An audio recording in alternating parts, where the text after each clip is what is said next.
مفتی سلطان کے بیانات کے لیے مفتی سلطان آفیشل کو سبسکرائب کریں۔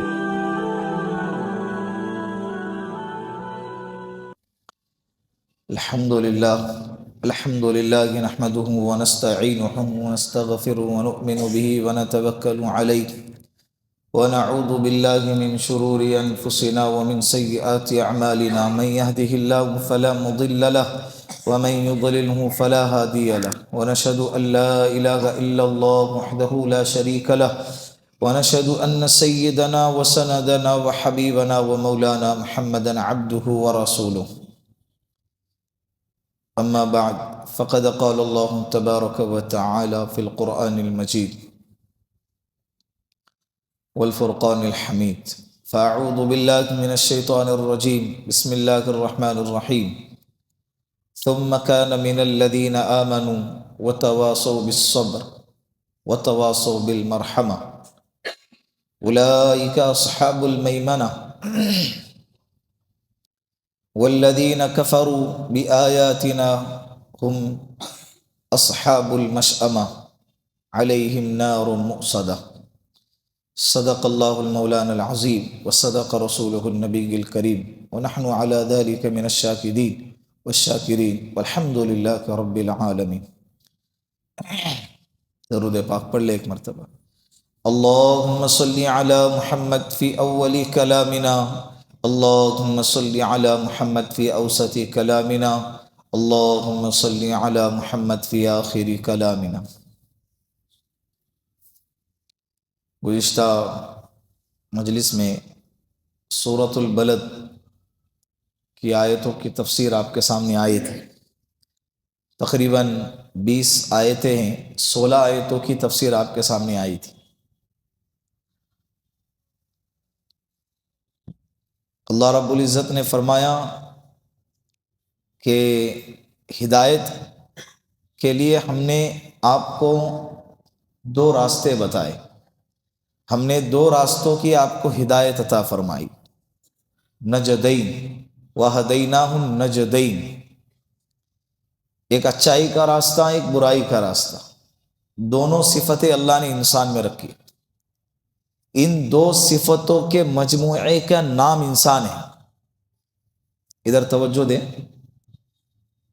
ورنہ اللہ رب العزت نے 3 قسم کی مخلوق بنائی ہے. ایک فرشتے، میرے ساتھ میں بولے، ایک دوسرے نمبر پر انسان، تیسرے نمبر پر جنات، شیاطین. ان تینوں مخلوقات میں ایک میں خیر ہی خیر ہے، شر کا رتی برابر بھی مادہ نہیں ہے. انہیں کہتے ہیں ملائکہ، فرشتے. اور تیسری جو قسم ہے، ان میں شر ہی شر ہے، خیر بہت کم، شیاطین. اور جو ان دونوں کے درمیان ہیں، خیر اور شر کے مجموعے کا نام ہے انسان. ان 2 صفتوں کے مجموعے کی وجہ سے انسان جنات اور فرشتوں سے اعلیٰ ہو گیا، جنات اور فرشتوں سے اعلیٰ ہو گیا. اسی لیے اللہ رب العزت نے فرشتوں کو انسان کو سجدہ کرنے کا حکم دیا، انسان کو فرشتوں کو سجدہ کرنے کا حکم نہیں دیا. جب اللہ رب العزت نے حضرت آدم علیہ السلام کو پیدا فرمایا تو تمام فرشتوں سے حکم دیا کہ آپ حضرت آدم علیہ السلام کو سجدہ کریں. بغیر چون چرا کے تمام فرشتوں نے سجدہ کیا، الا ابلیس، سوائے ابلیس کے، اس نے سجدہ نہیں کیا. تو اس سے بات سمجھ میں آ گئی، عبادت کے لیے اللہ کے پاس فرشتے کم نہیں تھے. خیر ہی خیر والی اسپیشل اگر مخلوق چاہیے تھی تو اللہ نے تو پہلے ہی بنا چکے تھے. اللہ رب العزت نے ایک ایسی مخلوق پیدا فرمائی جس میں خیر اور شر دونوں صفتیں، دونوں کا مادہ ہے. یعنی انسان کو آنکھیں دی اور امتحان لیا کہ تم اس سے برائی بھی دیکھ سکتے ہو، اچائی بھی دیکھ سکتے. اگر تم برائی دیکھنے کی طاقت رکھنے کے باوجود اگر برائی نہیں دیکھتے اور اپنے آپ کو بچاتے ہو اور اس سے اچائی دیکھتے ہیں تو یہ کمال ہے. یہ کیا ہے؟ بولو. کمال ہے. جیسے مثال کے طور پر ایک اندھا آدمی ہے، ایک نابینا ہے، وہ اگر نظروں کی حفاظت کرتا ہے تو اس میں اس کا کیا کمال ہے؟ وہ کہیں گا الحمدللہ جب سے میں پیدا ہوا آج تک میں نے کبھی بد نظری نہیں کی. تو اس کو کیا جواب دیا جائے گا؟ تو نے بد نظری نہیں کی؟ نہیں، تو کر ہی نہیں سکتا. تو یہ کمال نہیں ہے نا. کمال تب ہے کہ جب دیکھ سکتے ہیں پھر بھی نہیں دیکھا، جھوٹ بول سکتے ہیں پھر بھی نہیں بولا، گانے سن سکتے تھے، ہمارے موبائلوں کے اندر نیٹ فری تھا، کانوں میں سننے کی طاقت تھی، وقت تھا، ہم کر سکتے تھے، لیکن اس کے باوجود اپنے کانوں کی حفاظت کی. یہ کمال ہے. یہ کیا ہے؟ بولو. یہ کمال اللہ چاہتے ہیں. یہ کمال کیا ہے؟ اللہ چاہتے ہیں. الفاظ کے چناؤ کو آپ دل کے تختی پر لکھ لیں کہ اللہ اصل میں چاہتے کیا ہے. وَهَدَيْنَاهُ النَّجْدَيْنِ. اللہ رب العزت نے دو راستے عطا فرمائے. کتنے راستے؟ دو راستے. پھر اپنی جو اللہ نے بندوں کو نعمتوں سے نوازا کہ کیا میں نے تمہیں دونوں آنکھیں نہیں دی؟ کیا ایک زبان اور دو ہونٹ عطا نہیں فرمائے؟ اس کے باوجود تم نافرمانی کرتے ہو. پھر اللہ رب العزت نے فرمایا کہ ہاں نیکی کا راستہ کیا ہے؟ نیکی کا راستہ یہ ہے انسان کے کندھوں پر ذمہ داری ڈالی. تم کیا کرو؟ غلاموں کو آزاد کرو. کیا کرو؟ غلام. یہ ساری تفسیر گزشتہ ہفتے آ گئی. میں نے کہا کہ شروعات کے 5-7 منٹ میں گزشتہ مضمون کو دوبارہ دہراتا ہوں تاکہ آپ لوگوں کو وہ سبق کیا رہے؟ یاد رہے. تو غلاموں کو آزاد کرنا، آج کے زمانے میں قیدیوں کو چھڑانا، اس پر اچھی خاصی گفتگو گزشتہ ہفتے آپ کے سامنے آئی تھی. دوسرے نمبر پر یتیموں کو کھانا کھلانا، بھوکوں کو کھانا کھلانا، اس پر بھی اچھی خاصی تفسیر گزشتہ ہفتے آپ کی خدمت میں آئی تھی. مسکینوں کو کھانا کھلانا. کھانا کھلانا اللہ کو بہت پسند ہے. دوسروں کو کھانا کھلانا. اور بھوکمری کے عالم میں جس وقت لوگوں کے درمیان بھوکمری پھیلی ہوئی ہے، غربت عام ہو رہی ہے، ایسے دور میں کھانا کھلانا زیادہ پسندیدہ عمل ہے. یہ ساری تفصیل گزشتہ ہفتے آپ کے سامنے آئی. اب آج کا جو ہمارا مسئلہ ہے جس پر ہم کو آج گفتگو کرنا ہے وہ یہ کہ یہ جتنے بھی اچھے اعمال ہیں، جتنے بھی اچھے اعمال، غلام کو آزاد کرنا، قیدیوں کو چھڑانا، اور اسی طرح بھوکوں کو کھانا کھلانا، یتیموں کے حال پر رحم کرنا، مسکینوں کے حال پر رحم کرنا، یہ جتنے بھی اعمال ہیں اس کے لیے اللہ رب العزت نے شرط رکھی ہے. کیا؟ ایمان. یہ سب ہیں کس کے ساتھ ہونا چاہیے؟ ایمان کے ساتھ ہونا چاہیے. یہ ساری چیزیں ایمان کے ساتھ ہوں گی تو کل قیامت کے دن اللہ سب قبول کرے گا. ورنہ سب ہیں اور ایمان نہیں ہے تو اللہ قبول نہیں کرے گا. بات سمجھ میں آ رہی؟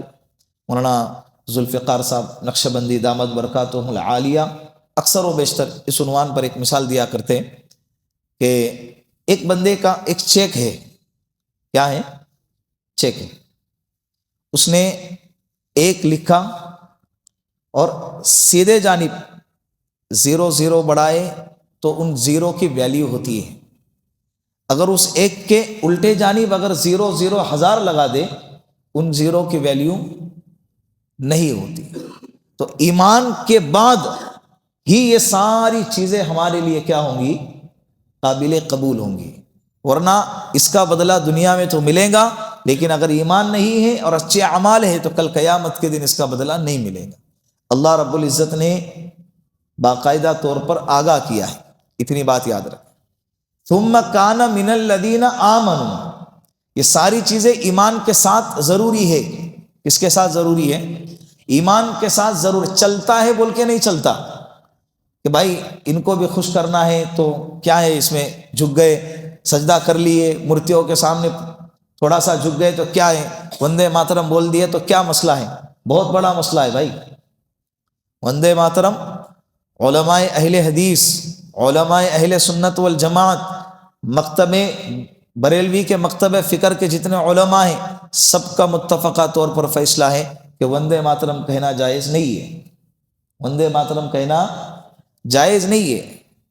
ایمان کا مسئلہ ہے، یہ کس کا مسئلہ ہے؟ بولو، یہ کس کا مسئلہ ہے؟ ابھی آج کل وہ ٹاپک چل رہا ہے نا ملک کے اندر، 10 گھنٹے تک پارلیمنٹ میں اس پہ بحث ہو رہی ہے، جس کی وجہ سے انڈیا کی اکانومی الحمدللہ آسمان چھو گئی ہے، ڈالر نیچے آ گیا اور روپے کیا ہو گئے؟ اوپر چلے گئے، اور بھکمری ختم ہو گئی، غربت ختم ہو گئی، الحمدللہ بھرشٹاچار جتنے رشوت کے کیسز تھے سب ختم ہو گئے، ظلم ختم ہو گیا، انصاف قائم ہو گیا، جس کی وجہ سے یہ اتنا اہم ٹاپک ہے۔ تو مسئلہ ہمارا ایمان کے ساتھ ہے، کس کے ساتھ ہے؟ ایمان کی وجہ سے اس میں ہم کمپرومائز نہیں کریں گے، اس میں ہم کمپرومائز نہیں کریں گے۔ بنگال کے ایک شخص نے یہ باقاعدہ کویتا لکھا تھا، یہ گیت لکھا تھا، اور اس گیت کے اندر اس نے کہا تھا، اس ملک کو ایک دیوی سے تعبیر کیا۔ کس سے تعبیر کیا؟ ایک دیوی سے تعبیر کیا، اور اس میں وہ جملہ کہا کہ ہم اس دیوی کو پوجتے ہیں، دیوی کو کیا کرتے ہیں؟ اور مسلمان کا مسئلہ یہ ہے کہ اللہ کے علاوہ کسی کو نہیں پوچھتا، اللہ کے علاوہ نہ کسی کی عبادت کرتا ہے، نہ اللہ کے علاوہ نہ کسی کے سامنے تعظیمی طور پر جھکتا ہے۔ اللہ کے رسول صلی اللہ علیہ وسلم نے نہیں فرمایا کہ جب حضرت عمر نے فرمایا تھا یا رسول اللہ، ملک روم، ملک شام، ملک فارس کے جو عوام ہیں اپنے بادشاہ کے سامنے جھکتی ہے، ان سے زیادہ تو آپ حقدار ہیں کہ ہم آپ کے سامنے جھکیں۔ اللہ کے رسول نے فرمایا میری شریعت میں اللہ کے علاوہ کسی کو سجدہ جائز نہیں ہے، نہ تعظیمی سجدہ نہ تعبدی سجدہ، عبادت والا سجدہ بھی جائز نہیں اور عظمت والا سجدہ بھی جائز نہیں۔ ایمان شرط ہے بھائی، اس کے لیے مر مٹنے کے لیے تیار ہے، بہت لوگوں نے قربانیاں دی ہے، بہت لوگ دنیا سے چلے گئے لیکن ایمان کو بچایا، آئندہ بھی آتے رہیں گے۔ اس لیے کہ ایمان والوں کا مسئلہ یہ ہے کہ ایمان ہی سب سے اول ہے، ایمان ہی شرط اول ہے نجات کے لیے، ایمان ہی کیا ہے؟ نجات کے لیے شرط اول ہے۔ اللہ رب العزت نے فرمایا ثم کان من الذین آمنوا، یہ ساری نیکیوں کے بعد اگر ایمان ہے تو قبول ہے، پھر کرنے کے دو کام، وتواصوا بالصبر وتواصوا بالمرحمہ۔ ایمان کی صفتوں میں سے ہے کہ انسان خود بھی صبر کرے اور دوسروں کو صبر کی تلقین کرے، خود بھی رحم کرے اور دوسروں کو بھی رحم کرنے کی تلقین کرے۔ یہاں پر اللہ رب العزت نے وتواصوا کا لفظ استعمال فرمایا، کس کا؟ وتواصوا، یہ باب تفاعل سے ہے، عربی کے اندر ایک وزن آتا ہے، اگر یہ جملہ فلاں وزن پہ ہے، یہ جملہ فلاں وزن پہ ہے تو اس کے یہ معنی ہوں گے، وزن بدل گیا معنی بدل جائیں گے، معنی کے اندر ایک نئی قسم کی جان پیدا ہوں گے۔ تو ایسے ہی تواصوا تفاعل کے وزن پہ، اور اس کا مطلب یہ ہوتا ہے کہ صبر خود بھی کرے اور دوسروں کو بھی صبر کرنے کی کیا کرے؟ تلقین کرے۔ صبر 3 چیزوں پر کرنا ہے۔ کتنے چیزوں پہ صبر کرنا ہے؟ 3 چیزوں پہ صبر کرنا ہے۔ یہ نہیں کہ آنکھ بند کر کے اندھا دھند صبر کرنا ہے، صبر کرنا ہے لیکن 3 چیزوں پہ یاد رکھے۔ نمبر 1 صبر علی الطاعہ، صبر علی الطاعہ، اطاعت پر صبر کرنا ہے۔ فجر کی نماز کو اٹھنا ہے، اطاعت ہے نا، تکلیف ہو رہی ہے صبر کرو، ٹھنڈی ہے، پیر کپ کپا رہے، ہاتھ کپ کپا رہے، ٹھنڈے پانی سے وضو کیسے کرے؟ گرم پانی مل جائے جیسے تیسے وضو کر لیں گے، پھر مسجد تک کیسے آئیں؟ صبر کرنا ہے۔ کیا کرنا ہے؟ صبر کرنا۔ صبر علی الطاعہ اسے کہتے ہیں، پابندی کے ساتھ عبادات پر صبر کرنے کا نام صبر ہے۔ صبر کتنے قسم کے ہیں؟ 3۔ نمبر 1 صبر علی الطاعہ، نیکی پر صبر کرنا، یہ بھی صبر ہوتا ہے، تکلیف ہوتی ہے نا نیکی کرنے میں، قرآن کے پڑھنے میں، نماز کے پڑھنے میں، مسجد کی طرف آنے میں، رمضان کے مہینے کے روزے رکھنے میں تکلیف ہے۔ سحری کو اٹھو اور سحری کرنے کے بعد صبح صادق سے لے کر غروب آفتاب تک بھوکا رہو، پیاسا رہو، کتنی بڑی مشقت ہے، لیکن اطاعت پر صبر ہے. اطاعت پر کیا ہے؟ صبر. گرمی میں روزے آ رہے، بارش میں آ رہے، سردی میں آ رہے، ہمیں اس سے لینا دینا نہیں. اللہ کا حکم آیا ہے، ہم نے اپنے سر کو جھکا دیا. چاہے روزے سردی میں آئے، چاہے روزے گرمی میں آئے، چاہے روزے بارش میں آ جائے، روزے جس مہینے میں بھی آ جائے، اللہ کا حکم ہماری طرف متوجہ ہو گیا، ہم اللہ کے سامنے جھک گئے. یہ اطاعت پر صبر.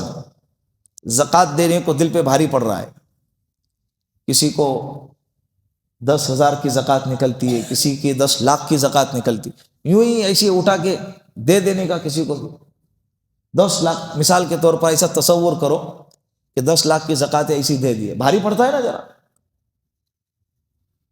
اور دینے کے بعد جتانا بھی نہیں ہے، دینے کے بعد سامنے والے کو جتانا بھی نہیں ہے، دیکھو دیا تھا نا میں نے، یہ قبول ہی نہیں ہے. اس لیے کہ وہ تیری زکوٰۃ لے کے تجھ پہ احسان کر رہا ہے، تو اس کو زکوٰۃ دے کے اس پہ احسان نہیں کر رہا ہے، تیرا فریضہ ادا کیا جا رہا ہے. وہ تیری زکوٰۃ لے کے تیرا فریضہ کیا کر رہا ہے؟ ادا کر رہا ہے. تو زکوٰۃ دینا بھاری پڑتا ہے. اللہ کہہ رہے وتواصوا بالصبر، کیا کرو؟ صبر کرو. حج کتنے مشقتوں والا عمل ہے، کتنے مشقتوں. عمرہ اور حج میں زمین آسمان کا فرق ہے. عمرہ اور حج میں زمین آسمان کا فرق ہے. مینا، مزدلفہ اور عرفات، اور وہاں کی گرمی، پہاڑی علاقہ، اور 2 چادریں ہیں، وہی چادر 3 دن سے بدن کے اوپر ہے. اور چپل بھی نارمل نہیں، کیسی چپل؟ وی ٹائپ والی، جس سے اوپر کی ہڈی کھلی رہے. سیدھی سادھی سلیپر والی چپل پہننا ہے. اور سلے ہوئے کپڑے پورے بدن پہ ہے ہی نہیں. سر پہ ٹوپی بھی نہیں ہے. سر پہ کیا نہیں ہے؟ ٹوپی بھی نہیں ہے. ایسے پھٹے حال، پراگندہ. بال تو رہتے نہیں ابھی، کیونکہ بال پہلے عمرہ کر کے حضرت نے صاف کر دیے رہتے. لیکن جس کے بھی اگر بال ہے، بہت اچانک حج کے موسم میں ہی بندہ آیا ہے، تو یہ پراگندہ حال، پراگندہ بال، اور ایسے مشقتوں کے ساتھ مینا کے اندر خیمے میں ہے. حالانکہ آج کے زمانے میں سہولتوں سے بھرا ہوا حج ہے، ٹھنڈے پانی کا جگہ جگہ پہ انتظام ہے، لیکن اس کے باوجود تکلیف ہوتی ہے. تکلیف، لاشیں ایسے ہی نہیں اٹھتی. گرمی، ڈی ہائیڈریشن، پسینہ نکل رہا ہے، چلنا ہے. میٹرو والے الگ پریشان، میٹرو والے نمبر لگا رہے میٹرو کے لیے، وہ نمبر لگانے کی وجہ سے پریشان. پیدل چلنے والے پیدل چل کے پریشان. اور جو بس میں 3 ہی قسم کے حاجی رہتے، یا تو پیدل، یا تو میٹرو، یا تو بس والے. میٹرو والے نمبر 2 گھنٹے کے بعد ان کا نمبر آ رہا ہے، تو 2 گھنٹے ایک ہی جگہ پہ کھڑے رہنا ہے، وہ بھی بھیڑ میں، وہ الگ قسم کے پریشان. اور پیدل چلنے والے چل کے ان کی حالت کیا ہو رہی ہے؟ احرام، یہ چادر ادھر گر رہے، پھر اٹھا رہا، پھر گر رہے، پھر اٹھا رہا، دیا چھوڑ کے گھڑی کر کے بیگ میں ڈال دیا، کھلا ہی چل رہا ہے، بس نیچے کی چادر بندھی ہوئی ہے. ایسے بھی حاجی ملیں گے آپ کو، پریشان ہو گئے، کب تک لٹکا کے رکھیں گے. پھر ایک تیسری قسم بس کی، 8 گھنٹے 10 گھنٹے بس کے اندر ہی. اور جو ڈرائیور ہوتا ہے نا، سمم بکمن عمی فہم لا یبصرون، وہ گونگا اور بہرا رہتا ہے، اس کو سنا ہی نہیں دیتا. دروازہ ہی نہیں کھلتا ہو، الٹی آ رہی، جو آ رہا ہے یہ ادھر ہی کرو، دروازہ کھلے گا نہیں، دروازہ کسی حال میں نہیں کھلے گا. تم چیخو، تم چلاؤ، تم جو چاہے تم اس کو گالی دو، تمہاری گالی اس کو سمجھ میں نہیں آنے. اس کو ایسا لگے گا کہ حاجی ہے بھائی، دعا دیتا ہوں گا، حاجی ہے تو کیا کرتا ہوں گا؟ دعائیں دیتا ہوں گا. تو بس والا الگ قسم کا، بس والا بس میں بیٹھ کے، حاجی جو پیدل جا رہے ہیں نا، ان کو دیکھ کر حسرت بھری نگاہ سے دیکھتا ہے، اور یہ تمنا کرتا ہے کہ کاش میں بھی پیدل چلا ہوتا تو کتنا اچھا ہوتا. وہ پیدل چلنے والا بس میں جانے والے حاجیوں کو دیکھ کر حسرت بھری نگاہ سے دیکھتا ہے، اور کہتا ہے یار چل کے تھک گیا، کاش میں بھی بس میں بیٹھا ہوا ہوتا. اور ان دونوں کو دیکھ کر وہ میٹرو کا جو نمبر لگائے لے گا، وہ بیٹھ کے دیکھ کے کہے یار کاش میں پیدل گیا ہوتا تو اچھا ہوتا تھا، نہیں تو سلا بس میں گیا تو چل تو رہی ہوتی، تھوڑا کیسا تبھی آگے تو چلتی تھی، یا 2 گھنٹے سے ادھر ہی لٹکا ہوا ہے. لیکن تکلیف بہرحال آنی ہے. وتواصوا بالصبر، اطاعت پر صبر. صبر کتنے قسم کے؟ 3. نمبر 1 صبر علی الطاعہ، طاعت پر صبر کرنا، نیکی پر صبر کرنا، عبادت پر صبر کرنا. فجر کی نماز، نمازوں کی پابندی، زکوٰۃ کی ادائیگی، روزے کا رکھنا، حج کی ادائیگی، نظروں کی حفاظت، یہ طاعت پر طاعت پر صبر ہے. کس پہ صبر ہے؟ بولو, طاعت پہ صبر ہے. دوسرے نمبر پر صبر علی المعصیہ, صبر علی گناہ کے وقت میں صبر کرنا. آنکھ للچا رہی ہے گناہ کرنے کے لیے, دل کو کہنا ہے صبر کر. دل للچا رہا ہے گناہ کرنے کے لیے, اس سے کہنا ہے کہ صبر کر. حرام کے کھانے کا دل چاہتا ہے, جھوٹ کے بولنے کا دل چاہتا ہے, صبر. یہ صبر علی المعصیہ کیا کہتے ہیں اسے؟ صبر علی المعصیہ, معصیت پر صبر کرنا, گناہوں پر صبر کرنا. یہ بھی بڑا مشقت والا عمل ہے. محفل میں بیٹھے ہیں, اچانک کسی کی غیبت نکل گئی, ایسا دل پہ پتھر رکھ کے وہاں سے اٹھنا پڑتا ہے. کیوں؟ اس لیے کہ مزہ آتا ہے نا. وہ ٹاپک ایسا رہتا ہے کہ یار اور چھیڑنے مانگتا. جتنی 10 برائیاں تھی نا, تو اس کے اندر حقیقت میں 10 برائیاں تھی, لیکن محفل کے اندر جب اس کا ٹاپک نکلا تو 10 کے بجائے وہ برائیاں کتنی ہو گئی؟ 20, 30, 40 برائیوں پہ جتنے برائیاں تھا سب اس کے سر پہ مار دیے, اور مزہ آ رہا ہے سننے میں. اور خاص طور پہ اس کی برائی نکلے جس سے ہمارا دشمنی کا تعلق ہے اور ہمارا جھگڑا لگا ہوا ہے, اس کا اگر ٹاپک نکل گیا تو اور زیادہ مزہ آنے لگتا ہے. اللہ کے رسول نے فرمایا الغیبۃ اشد من الزنا, غیبت کرنا زنا سے بھی زیادہ سخت گناہ ہے. یہاں پر صبر کرنا ہے. مزہ آتا ہے, دل للچائیں گا, صبر کرنا ہے. فلم دیکھنے کا دل بولے گا, صبر کرنا ہے. گانے سننے کا دل بولے گا, کیا کرنا ہے؟ او نوجوانوں, کیا کرنا ہے؟ اس کو کہتے صبر علی المعصیت. اللہ نے ایمان کی صفتوں میں ہے یہ صبر. کس میں سے ہے؟ ایمان کے صفتوں میں سے ہے کہ ایمان آئے گا تو صبر آئے گا. ایمان آئے گا تو کیا آئے گا؟ صبر تو ضرور آئے گا. اسی لیے صبر کرنا ہے. ایک صبر علی الطاعہ اور دوسرے نمبر پر صبر علی المعصیت, گناہوں پر صبر کرنا. گناہ کا جب بھی موقع آ جائے اپنے آپ کو کیا کرنا, اور صرف اکیلا نہیں, وتواصوا کا لفظ آیا ہے تفاعل کے وزن پہ, خود بھی کرنا ہے, اور اگر کوئی دوسرا کرتے ہوئے نظر آ جائے تو دوسروں کو بھی صبر کرنے کی تلقین کرنا ہے. تیسرے نمبر پر صبر علی البلاء, کیا ہے؟ صبر علی المصیبت پر صبر. ایک ہے اطاعت, ایک ہے معصیت, اور تیسرا مصیبت. حالات آئے صبر کرنا ہے. مالی اعتبار سے حالات آئے, جانی اعتبار سے حالات آئے. مالی اعتبار سے حالات, کسی کو مال ملا ہی نہیں, ملا ہے تو کم ملا, اتنا کم ملا کہ ضرورتیں بھی پوری نہیں ہو رہی. جانی اعتبار سے گھر میں کسی کا انتقال ہو گیا.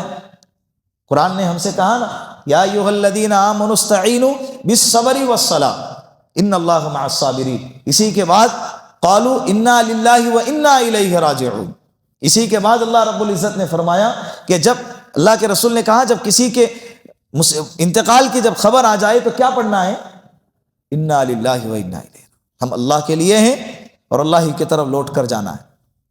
جانی اعتبار سے یا جسمانی اعتبار سے بیماری کی خبر مل گئی, صبر کرنا ہے. اچانک پتہ چل گیا کہ بھائی ہارٹ کی تکلیف ہے, اچانک پتہ چل گیا, رپورٹ کے اندر آ گیا کہ بھائی کو شوگر ہو گیا. نہیں پتہ چلتا ہے, چیک کرنے کے بعد 30-40 سال کی عمر ہونے کے بعد جب تکلیف ہو گئی, چیک کیے تو رپورٹ آ گئی کہ کیا ہے؟ واویلا نہیں, بیماری اور صحت اور خوشی اور غمی اور اچائیاں اور برائیاں اور تکلیفیں اور راحتیں, یہ ساری چیزیں زندگی کا حصہ ہیں. اس کا حصہ ہے. زندہ ہے تو سر بھی دکھے گا, زندہ ہے تو شوگر بھی ہوگی, زندہ ہے تو یہ ساری اللہ رب العزت سے صحت مانگنے کا. لیکن اگر بیماری اگر آ گئی تو اس میں کیا کرنا ہے؟ صبر کرنا ہے. بیماری اگر آ گئی تو کیا کرنا ہے؟ ایک صحابیہ ہیں, اللہ کے رسول صلی اللہ علیہ وسلم کی خدمت میں آئی, فرمایا یا رسول اللہ مجھے فٹ کی بیماری ہے. اچانک کبھی بھی کسی کے بھی سامنے راہ چلتے ہوئے انہیں کیا آتی تھی؟ فٹ آتی تھی, اور برہنہ ہو جاتے تھے, کپڑے ان کے نکل جاتے. کہا یا رسول اللہ آپ دعا فرمائیں, اللہ یہ بیماری میری دور فرمائے. اللہ کے رسول نے فرمایا اس بیماری پر صبر کرو, اللہ اس کے بدلے تمہیں جنت عطا فرمائے. وہ صحابیہ کہنے لگے یا رسول اللہ میں اس بیماری پر زندگی بھر صبر کروں گی, اب مجھے شفا نہیں چاہیے. ہاں بس اتنی دعا کیجئے کہ جب وہ بیماری آ جائے تو میرا ستر نہ کھلے, میرا کیا نہ کھلے. اللہ کے رسول صلی اللہ علیہ وسلم نے پھر ان کے حق میں دعا فرمائی. وہ دعا قبول ہو. تو اگر مالی اعتبار سے حالات آئے صبر کرو, اور صبر کرو نہیں, صبر کی کیا کرو, خود بھی کریں گے اور دوسروں کو بھی تلقین کریں گے. اور جسمانی اعتبار سے اور بدنی اعتبار سے اگر حالات آئے تو کیا کریں گے, مصیبت تو کدھر سے بھی کب بھی آ سکتی ہے نا بھائی. میرے فلاں بینک کے اندر 10 لاکھ روپے تھے, اسی پہ بہت اڑا مار رہا تھا میں, اچانک صبح اٹھ کے دیکھا پیپر میں آیا کہ وہ بینک بھاگ گئی. اب ہو گئے, شرافت سے آ رہا مسجد میں گردن جھکا, کیا ہوگا بھائی, کیا ٹھیک, کسی کو بول بھی نہیں سکتے, کیا کرتے, صبر کریں گے. دوسرا ان الصبر عند صدمۃ الاولی, صبر کب ہونا چاہیے, پہلے سے. جیسے پتا چلا چلایا گالیا دیا, سب چاروں طرف واویلا کرا, زبان سے جو نہیں وہ الفاظ استعمال کرا, سب ہونے کے بعد جب دیکھا کہ اب کچھ ہونے والا نہیں ہے, تب جا کے کیا کر رہے حضرت, ٹھیک ہے بھائی اب صبر کرتے. یہ صبر کب ہونا چاہیے, پہلے صدمے کے وقت. کب ہونا چاہیے, پہلے صدمے کے وقت. وَتَوَاصَوْا بِالصَّبْرِ, صبر علی البلاء, مصیبت پر صبر. اور جس کی ایک بات بتاؤں میں آپ کو, بچوں سے بھی کہہ رہا ہوں, جس کسی کو اگر صبر کرنا آ گیا نا, دنیا کی کوئی طاقت اس کو کمزور نہیں کر سکتی, دنیا کی کوئی طاقت اس کو ہرا نہیں سکتی, دنیا کی کوئی طاقت اس کو جھکا نہیں سکتی. جس کو کیا آ گیا, صبر کی صفت جس کے اندر پیدا ہو گئی, بات ختم. یہ بندہ دنیا کا سب سے مضبوط انسان ہے, دنیا کا سب سے. کیونکہ صبر کا مطلب اللہ کی ذات پر بھروسہ کرنا.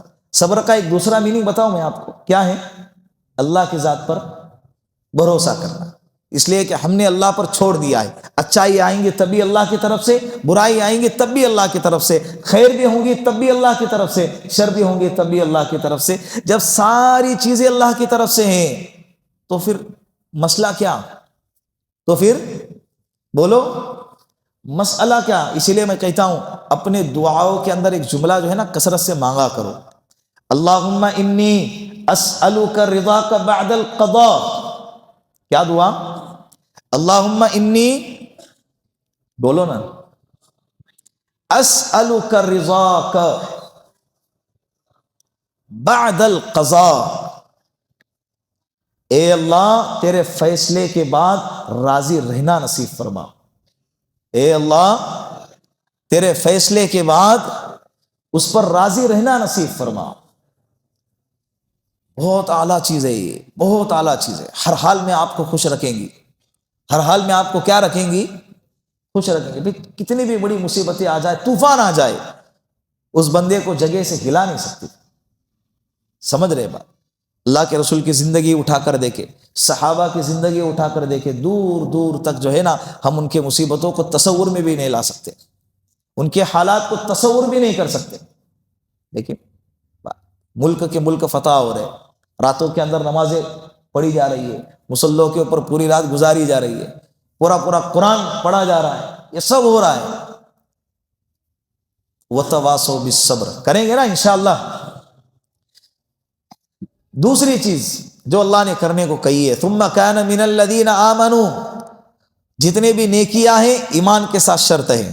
پھر اس کے بعد ایمان کی صفتیں کیا ہیں, وَتَوَاصَوْا بِالصَّبْرِ وَتَوَاصَوْا بِالْمَرْحَمَةِ, رحم کرو اور دوسروں کو رحم کرنے کی تلقین کرو.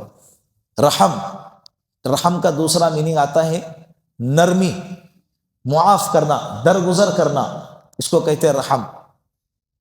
اللہ کے مخلوق پر رحم کرنا, ایک اللہ کے بندوں پہ رحم کرنا اور ایک اللہ کے مخلوق پہ رحم کرنا. بندوں پہ یعنی انسان آ گئے, مخلوق پہ یعنی انسان کے علاوہ جانوروں پہ بھی, چرند پرند پر بھی.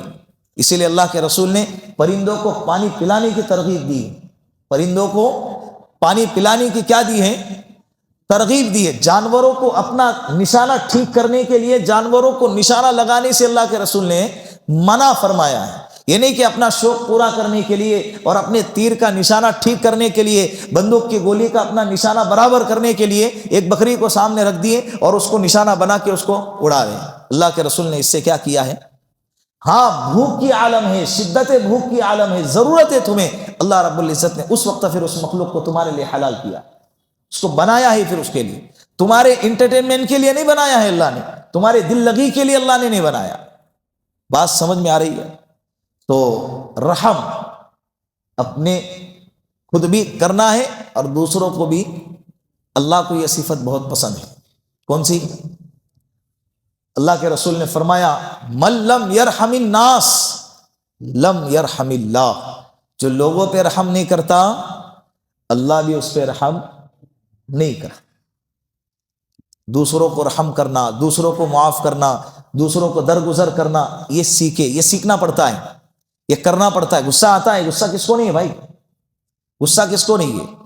اللہ کے رسول صلی اللہ علیہ وسلم کے بارے میں امی عائشہ فرماتی ہے کہ شریعت کی جب بات آتی ہے تو اللہ کے رسول سے زیادہ سخت میں نے کسی کو نہیں دیکھا، لیکن جب بات شریعت کی نہیں اپنی ذات کی ہے تو ایک یہودی آ کے گریبان پکڑ رہا ہے، صحابہ کا مجمع ہے، ہمارے پیچھے 4 لوگ پیچھے گھومنے والے رہے نا، مجا لے اپنے آگے کسی کی گاڑی چلے جائے، مجا لے اپنے کو کسی نے صرف گھور کے دیکھے، کیا دیکھ رہا بے؟ یہ جو ہماری آواز کا جو جواب آتا ہے نا، کیوں آتا ہے؟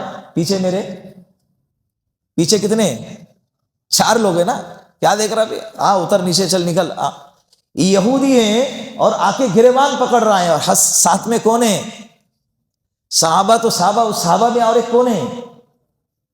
عمر ہے۔ کون ہے؟ عمر بن خطاب رضی اللہ عنہ ہے۔ اللہ کے رسول صلی اللہ علیہ وسلم مسکرائے، حضرت عمر تلوار نکالی، کہا کہ نہ، اس سے بہتر تھا کہ جو چیز کا وہ مطالبہ کر رہا ہے تو اس کے مطالبے کو پورا کرتا۔ جو الفاظ تم سخت اس کے لیے استعمال کر رہے ہیں، اس سے بہتر یہ ہے کہ تم اس کے مطالبے کو کیا کرتے؟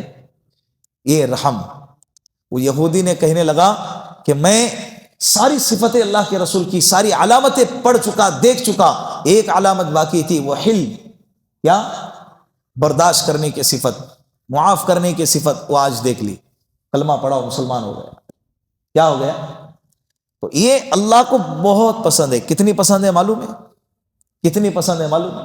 اپنے نبی سے اللہ نے فرمایا وَإِن كُنْتَ فَظًّا غَلِيظَ الْقَلْبِ لَانفَضُّوا مِنْ حَوْلِكَ، اے نبی جی اگر آپ سخت مزاج ہوتے نا تو یہ جو صحابہ کا مجمع آپ کے ارد گرد ہے نا، سب آپ کو چھوڑ کے چلا جاتا، سب آپ کو چھوڑ کے کیا ہو جاتا؟ اللہ کے رسول کے بارے میں کہا ہم نے آپ کو نرم بنایا، ہم نے آپ کو کیا بنایا؟ نرم بنایا۔ اتنے نرم، اتنے نرم، اتنے مہربان، اتنے شفیق، اتنے معاف کرنے والے، اتنے درگزر کرنے والے کہ اللہ کے رسول صلی اللہ علیہ وسلم فتح مکہ کے موقع پر ہیں اور تلوار ہاتھ میں ہے اور خانہ کعبہ کے دروازے پر کھڑے ہیں، اور سامنے وہ لوگ کھڑے ہیں جنہوں نے 13 سال کی مکی زندگی میں اللہ کے رسول اور صحابہ پر ظلم کے پہاڑ توڑے، اور 10 سال 8 سال مدنی زندگی کے اندر ایک دن بھی چین سے بیٹھنے نہیں دیا۔ وہ سامنے گردن جھکا کے کھڑے۔ اللہ کے رسول نے پوچھا کہ بولو اب تمہارے ساتھ کیا کیا جائے؟ سب کی گردنیں جھکی ہیں اور سب کے زبان پر نکلا کہ آپ سے ہم کو معافی کے علاوہ کوئی امید نہیں ہے، آپ ہمیں معاف کریں گے۔ اللہ کے رسول نے فرمایا لا تثریب علیکم اليوم، آج میں تم سے وہی کہتا ہوں جو میرے بھائی یوسف علیہ السلام نے اپنے بھائیوں سے کہا، جاؤ تمہیں میں نے کیا کر دیا؟ معاف کر دیا۔ کتنا زبردست معافی کا اعلان، نرمی۔ اور بتاؤ اللہ کو نرمی کتنی پسند ہے؟ قرآن کریم جو ہے نا، الحمدللہ سے لے کر والناس کے سین، الف، الحمدللہ کا الف اور ناس کے آخر کا جو سین ہے، حروف کے اعتبار سے، حروف کے اعتبار سے جو پورا قرآن ہے، حروف کے اعتبار سے پورا قرآن کا جو درمیان ہے، سینٹر جہاں ہوتا ہے، وہ 15واں پارہ سورۃ الکہف، ایک جملہ آتا ہے وَلْيَتَلَطَّفْ۔ آپ قرآن اٹھا کر دیکھو، وہاں پر جو ہے نا، یہ چھاپنے والوں نے اس لفظ کو موٹا کر کے چھاپا ہوا ہے تاکہ پڑھنے والوں کو سمجھ میں آ جائے کہ قرآن یہاں کیا ہو رہا ہے؟ سینٹر میں آ رہا ہے، درمیان میں آ رہا ہے۔ قرآن کا دل، سینٹر کا مطلب دل، وَلْيَتَلَطَّفْ کیا مطلب؟ نرمی اختیار کرو۔ عاطف کا معنی بھی یہی ہے، مہربانی کرنے والا، نرمی کرنے والا۔ وَلْيَتَلَطَّفْ اسی سے بنا ہوا ہے، کیا کرو؟ نرمی اختیار کرو۔ اللہ کو نرمی اتنی پسند ہے۔ ایمان والے زبان کے اعتبار سے نرم ہوتے ہیں، اخلاق کے اعتبار سے نرم ہوتے ہیں، لہجے کے اعتبار سے نرم ہوتے ہیں، کردار کے اعتبار سے نرم ہوتے ہیں، گفتار کے اعتبار سے بھی کیا ہوتے ہیں؟ نرم ہوتے ہیں۔ یہ بہت اعلیٰ چیز ہے، اپنے اندر پیدا کرو۔ اونچی آواز، چلانا، ظلم کرنا، یہ اللہ کو پسند نہیں ہے. ان انکر الاصوات لصوت الحمیر، اللہ نے کہا سب سے بدی آواز کس کی ہے؟ گدھے کی ہے. اس لیے کہ وہ کیا کرتا ہے؟ چیختا ہے، بات بات میں چیختا ہے. اس کو کھانا بھی چاہیے تو چیختا ہے، پینا بھی چاہیے تو چیختا ہے. وزن زیادہ ہو گیا تب بھی چیختا ہے، زیادہ کم بھی وزن ہو گیا تب بھی چیختا ہے. یعنی اپنی بات کا اظہار اگر اس کو کرنا ہے تو وہ اظہار بھی کس طرح سے کرے گا؟ بعض لوگوں کو چیخنے کی بڑی بری عادت ہوتی ہے، تھوڑی تھوڑی بات پہ چیختے. چیخنا اللہ کو پسند نہیں. بیویوں پہ، بچوں پر، دوستوں پہ، کسی پر بھی چیخنا اللہ کو پسند نہیں. اللہ کو کیا پسند ہے؟ ثم كان من الذين آمنوا وتواصوا بالصبر وتواصوا بالمرحمہ. ایمان کی صفتوں میں سے یہ ہے کہ تم صبر کرو طاعت پر اور اسی طرح معصیت پر اور مصیبت پر. طاعت پر، معصیت پر اور مصیبت پر. اور تم رحم کرو، رحم بھی کرو اور رحم کرنے کی دوسروں کو کیا کرو؟ تلقین کرو. چاہے مسلمان ہو چاہے غیر مسلم ہو، اگر وہ تکلیف میں ہیں آپ ان پر رحم کرو. کیا کرو؟ اللہ ہم پر رحم کرے گا. اللہ کیا کرے گا؟ اور جو دوسروں پر رحم نہیں کرتا اس پر بھی رحم نہیں کیا جاتا. جو زمین والوں پر رحم نہیں کرتا آسمان والا بھی اس پہ رحم بولو نہیں کرتا. جتنا ہمارے بس میں ہے، جتنی ہماری کیپیسٹی ہے، جتنی ہماری استطاعت ہے، ہم اپنی استطاعت کے مطابق دوسروں پر رحم کریں گے نا انشاءاللہ. یہ ایمان والے، صبر کرنے والے اور رحم کرنے والے، یہ کون لوگ ہیں معلوم ہے آپ کو؟ جس کے اندر ایمان ہے اور صبر بھی کرتے ہیں معصیت پر، مصیبت پر اور اطاعت پر، اور دوسروں کے ساتھ نرمی کا معاملہ کرتے ہیں اور احسان کا معاملہ کرتے ہیں. ایسے لوگ کل قیامت کے دن کس نام سے پکارے جائیں گے معلوم ہے آپ کو؟ اصحاب الیمین. کیا؟ اصحاب الیمین، سیدھے ہاتھ والے. او سیدھے ہاتھ والے، یہ کامیابی کا ٹائٹل ہے. کامیابی کا کیا ہے؟ ٹائٹل ہے. پہلے میٹرک پاس ہونے والے کو کامیاب بولتے تھے، ابھی تو اس کی کوئی اہمیت ہی نہیں رہے گی. میٹرک والے کیا ہوگا؟ میٹرک کیا ہوگا؟ 10ویں پاس ہوگا تو کیا؟ ہم تو 12ویں ہے. اب تو 12ویں کی بھی نہیں رہے گی. ایسے ہی دنیا ختم ہو جائیں گے نا تو دنیا کے بھی نہیں رہیں گے. دنیا کی بھی حیثیت نہیں. اللہ کے نظر میں دنیا مچھر کے پر کے برابر بھی نہیں ہے. بچپن کے اندر بیٹ اور بال اور جو کھلونے ہوتے ہیں، بھورا ہیں، یہ ساری جو چیزیں ہیں، جب یہ نہیں ملتا تھا یا ٹوٹتا تھا یا کوئی چھینتا تھا تو روتے تھے. تھوڑے سے بڑے ہو گئے تو اس کی ہمارے نظر میں بیٹ پڑی ہوئی ہے اس کو دیکھتے بھی نہیں. آ گیا بال پڑا ہوا ہے اس کو ہم دیکھتے بھی نہیں، کھلونے پڑے ہوئے دیکھتے بھی نہیں. ایک زمانے میں کل کائنات وہی تھی اور آج وہ ہمارے لیے کیا ہے؟ اسی لیے تو اللہ کہہ رہے نا انما الحیات الدنیا لعب و لہو. دنیا کی جو زندگی ہے کھیل ہے، تماشا ہے. ہم جب ہماری نظر میں آگے آگے بڑھ رہے تو پیچھے پیچھے تماشا ہوتے جا رہا. تو جب آگے آگے بڑھتے جب اینڈ کو پہنچ جائیں گے تو پورا کے پورا کیا ہو جائے گا؟ تماشا ہی ہے. فوکس ایمان پہ، فوکس صبر پہ، فوکس رحم پہ، فوکس آخرت پہ. پھر جب آخرت میں یہ ساری چیزیں لے کر جب جاؤں گے اللہ ٹائٹل دے گا. کیا؟ اے اصحاب الیمین والو، اے سیدھے ہاتھ والو. کیا؟ سیدھے ہاتھ والو. کیا مطلب سیدھے ہاتھ والو؟ بولو نا. جس کے نام اعمال کو، جس کے دفتر کو سیدھے ہاتھ میں دیا جائے گا، یہ اس کے کامیابی کی علامت ہے. یہ اس کے کامیابی کی کیا ہے؟ علامت ہے. سب سے بڑی کامیابی، سب سے آخری کامیابی، اور اس کے بعد کوئی ناکامی نہیں، اس کے بعد کوئی ذلت نہیں، اس کے بعد کوئی رسوائی نہیں، اس کے بعد کوئی تکلیف نہیں، اس کے بعد کوئی امتحان نہیں، اس کے بعد کوئی مشکلات نہیں. اب بس مزے ہی مزے. فَأَمَّا مَنْ أُوتِيَ كِتَابَهُ بِيَمِينِهِ فَيَقُولُ هَاؤُمُ اقْرَءُوا كِتَابِيَهْ. جب کل قیامت کے دن سیدھے ہاتھ میں نام اعمال دیا جائے گا، ایسا چیخ کے خوشی کے مارے چلا چلا کے لوگوں کو پکاریں گا، اقرا کتابیہ، ادھر آؤ دیکھو میرا پیپر، میرا نام اعمال دیکھو، میں کیا ہو گیا؟ پاس ہو گیا. انی ظننت انی ملاق حسابیہ. لوگ پکڑ کے پوچھیں گے اس سے، بھائی کیسے کامیاب ہو گیا؟ وہ کہیں گا کہ مجھے معلوم تھا میرا امتحان چل رہا ہے اور اللہ کے سامنے کھڑے ہونے والا ہے.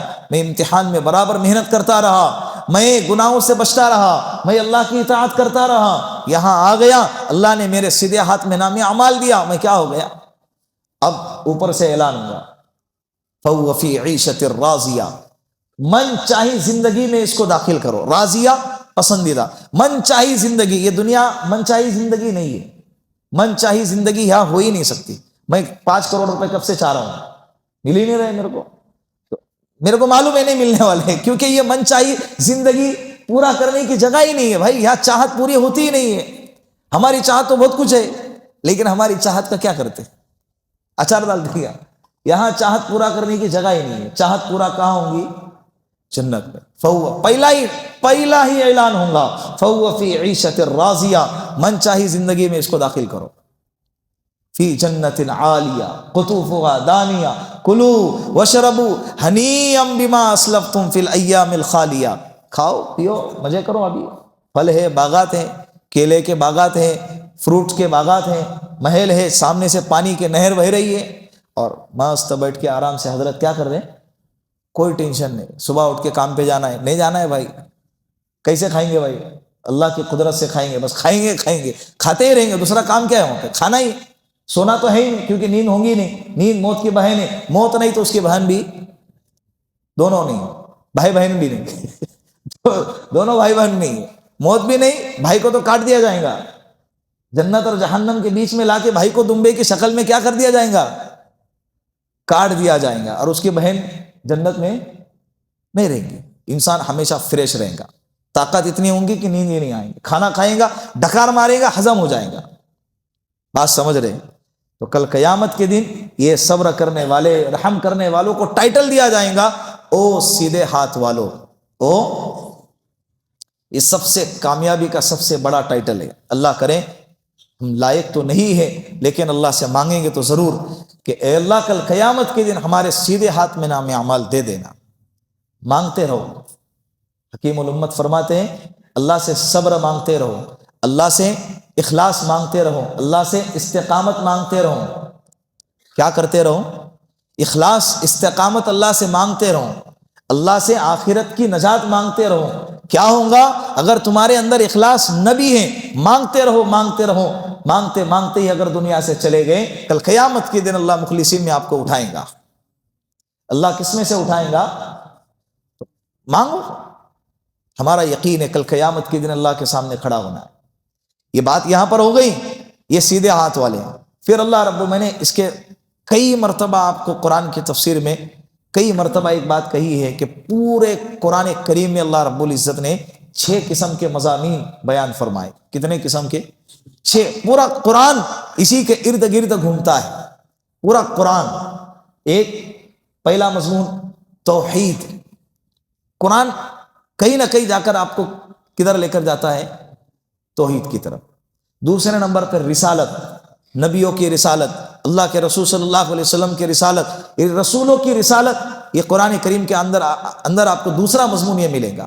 تیسری چیز قیامت، قیامت کا تصور، قیامت کے عنوان پر باقاعدہ صورتیں، قیامت کے عنوان پر رکوع، قیامت کے عنوان پر آیتیں آپ کو ملیں گی. اور چوتھے نمبر پر احکام. یہ کرنا ہے، یہ نہیں کرنا ہے، یہ کھانا ہے، یہ نہیں کھانا ہے، یہ پینا ہے، یہ نہیں پینا ہے. یہ کیا ہے؟ کرنے کے کام اور نہ کرنے کے کام کو احکام کہتے ہیں. تو چوتھے نمبر پر کیا ہے؟ احکام. پانچویں نمبر پہ جو آپ کو مضمون قرآن کریم میں ملے گا، ایک ماننے والوں کا تذکرہ ہوگا، اور چھٹے نمبر پہ نہ ماننے والوں کا تذکرہ ہوگا. تو ابھی اصحاب الیمین یہ کس کا تذکرہ ہے؟ ماننے والوں کا تذکرہ.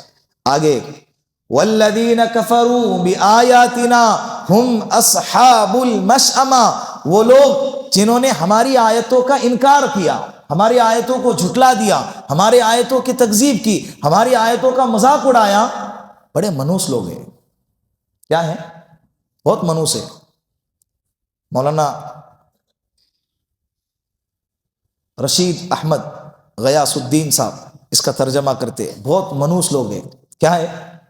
حالانکہ اس کا ترجمہ یہ آتا ہے کہ یہ بائیں ہاتھ والے ہیں. یہ کون ہیں؟ بائیں ہاتھ والے. بائیں ہاتھ کے، جس کے بائیں ہاتھ میں نام اعمال دیا جائے گا، اس سے بڑی اور نحوست کیا ہوں گی؟ اس کے بعد پھر ختم ہو گیا مسئلہ. اللہ ہم سب کی حفاظت فرمائے. اللہ ہم سب کی حفاظت فرمائے. بہت خطرناک چیز ہے. سورۃ الحاقہ رکوع نمبر 2 آپ اٹھاؤ بعد میں گھر پہ جا کے کبھی کبھی، اللہ جب آپ کو توفیق دے، ہدایت دے، انگریزی، اردو اور جو زبان آپ کو آتی ہے، ہندی ہے، مراٹھی ہے، سارے لینگویجوں میں آپ کو جو ہے نا قرآن کی تفسیر ملے گی. تو آپ بولو سورۃ الحاقہ، سورۃ الحاقہ 29واں پارہ سمجھ رہے؟ 29واں پارہ تیسری سورت سورۃ الحاقہ، یہ آپ اٹھاؤ. اس کا دوسرا رکوع اٹھاؤ. اس میں آپ کو سیدھے ہاتھ والے، الٹے ہاتھ والے، سیدھے ہاتھ والے کو کیا ملے گا، الٹے ہاتھ والے کو کیا ملے گا، دونوں کا تذکرہ اس میں آپ کو ملے گا. الٹے ہاتھ والے کیا زبردست مضمون ہے، آپ پڑھ لینا. والذین کفروا بآیاتنا هم اصحاب المشأمہ، وہ لوگ جنہوں نے ہماری آیتوں کو جھٹلایا، انکار کیا، تکذیب کی. مذاق اڑاتے ہیں نا آج کل، قرآن کی آیتوں کا مذاق اڑاتے ہیں، قرآن کی آیتوں پر اعتراض کرتے ہیں نا. میڈیا کے ذریعے سے ہم کو پتا چلتا ہے، ورنہ بچپن سے ہم سوچتے تھے کہ کون ہوگا ایسا جو قرآن کی آیتوں کا انکار کرے. مکہ والوں نے بھی کیا انکار، لیکن آج کے زمانے میں ہمارے آس پاس ایسے لوگ نظر آتے ہیں جو قرآن کی آیتوں کا مذاق اڑاتے ہیں، قرآن کا مذاق اڑاتے ہیں، قرآن کا انکار کرتے ہیں. اللہ کہہ رہے ہیں آپ کئی کو ٹینشن لے رہے، آندو نا کل ادھر دیکھتے ہیں ہم. بہت منحوس لوگ ہیں، کیا ہیں، منحوس ہے. یہی جملہ بہت سوٹ کر رہا ہے ان کے اوپر. یہ لوگ کیا ہیں، بہت زیادہ منحوس لوگ ہیں. نحوست اتنی زیادہ ہے کہ اکنامی کیا ہو رہی ہے، ڈاؤن ہو رہی ہے. علیہم نار مؤصدہ، یہ الٹے ہاتھ والے کل قیامت کے دن ان کو ایسے جہنم میں ڈالا جائے گا کہ جس پر آگ کو بند کر دیا جائے گا. جس پر آگ کو کیا کر دیا، جہنم کی بہت قسمیں ہیں نا، الگ الگ قسمیں. پانی کا عذاب، کھولتا ہوا پانی ہوگا وہ عذاب، پیپ کا عذاب وہ الگ کیٹیگری ہوں گی، سب ایک ہی کھانے میں نہیں ہوں گے. گناہ الگ الگ ہے تو اس کی سزائیں بھی کیا ہوں گی.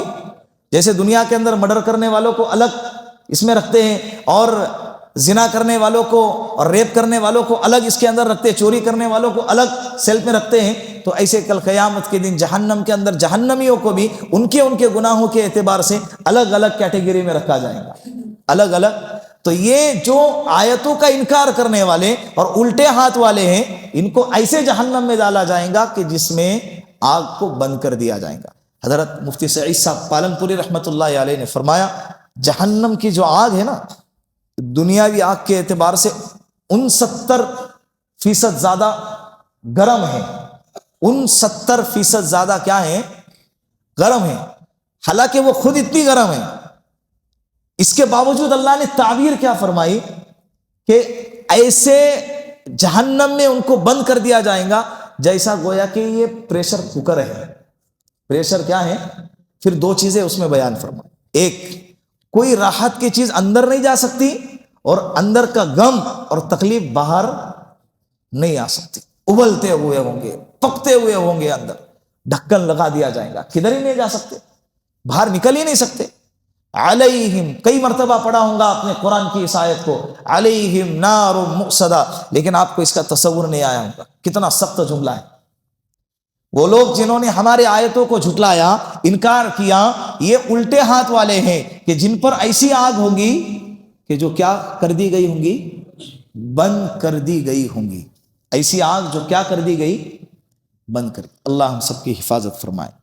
ترجمہ کرتے ہیں، بات ختم کرتے ہیں. ثم كان من الذين آمنوا، پھر وہ لوگ، پھر ان لوگوں کی طرح ہو جاؤ جنہوں نے ایمان لایا. وتواصوا بالصبر، اور صبر کرو اور دوسروں کو تلقین کرو. وتواصوا بالمرحمہ، اور رحم کرو اور دوسروں کو رحم کرنے کی تلقین کرو، ترغیب کرو، تبلیغ کرو. اولئک اصحاب المیمنہ، یہ ایمان والے، صبر کرنے والے، رحم کرنے والے، غلاموں کو آزاد کرنے والے، یتیموں کو کھلانے والے، بھوکوں کو کھلانے والے، مسکینوں کے حال پر رحم کرنے والے، اولئک اصحاب المیمنہ، یہ کیا ہیں، سیدھے ہاتھ والے ہیں. والذین کفروا بآیاتنا هم اصحاب المشأمہ، اور وہ لوگ جنہوں نے ہماری آیتوں کا انکار کیا، یہ الٹے ہاتھ والے ہیں، منحوس لوگ ہیں. علیہم نار مؤصدہ، ان پر ایسی آگ ہوں گی جو بند کر دی گئی ہوں گی. اللہ حفاظت فرمائے. اللہ ان باتوں پر عمل کرنے کے توفیق عطا فرمائے. بسم الله الرحمن الرحيم اللهم أنت السلام ومنك السلام تباركت يا ذا الجلال والإكرام اللهم صل على سيدنا محمد وآله ألف مرة اللهم أعني على ذكرك وشكرك وحسن عبادتك يا حي يا قيوم برحمتك نستغيث جزا الله أن محمدا ما وأهله صلى الله عليه وسلم سبحان ربك رب العزة عما يصفون وسلام على المرسلين والحمد لله رب العالمين.